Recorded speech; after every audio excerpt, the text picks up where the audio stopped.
Hey guys, welcome back to Archana vlogs. Already title చూస్తే అర్థమై ఉంటుంది. తెలంగాణ స్పెషల్ మక్కగుడాలు. నాకైతే మక్కగుడాలుకి ఒక స్టోరీ ఉందని చెప్పొచ్చు. అది తెలుసుకోవాలంటే వీడియో ఎండ్ వరకు చూడండి. ఇది చాలా simple and easy recipe and healthy కూడా. స్టోరీ కన్నా ముందు రెసిపీ ఎలా చేయాలనేది చెప్తాను. పొట్టు మొక్కలని చెప్పి దొరుకుతాయి అండ్ శనగలు మంచిగా కడిగి నానబెట్టుకొని వాటిని అయితే ఉడికించాలి. నార్మల్ కుక్కర్లో వేసుకుంటే ఒక 5 to 6 విజిల్స్ పెడితే సరిపోతుంది. నార్మల్ గిన్నెలో అయితే చాలా టైం పట్టిద్ది.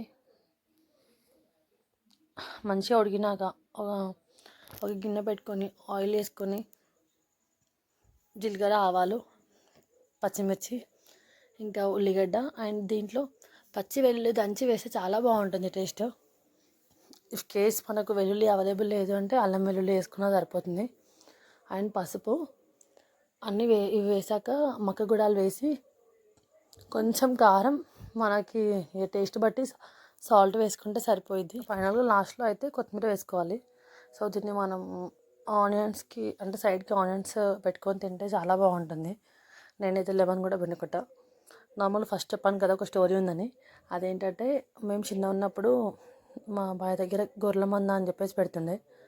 అంటే ఎవ్రీ ఇయర్ 4 to 5 days పెడుతుండే. సో అప్పుడు ఏంటంటే లాస్ట్ డే వాళ్ళు వెళ్ళిపోయే రోజు, అంటే వాళ్ళు డే అండ్ నైట్ మా బాయ్ దగ్గరనే ఉంటుండే.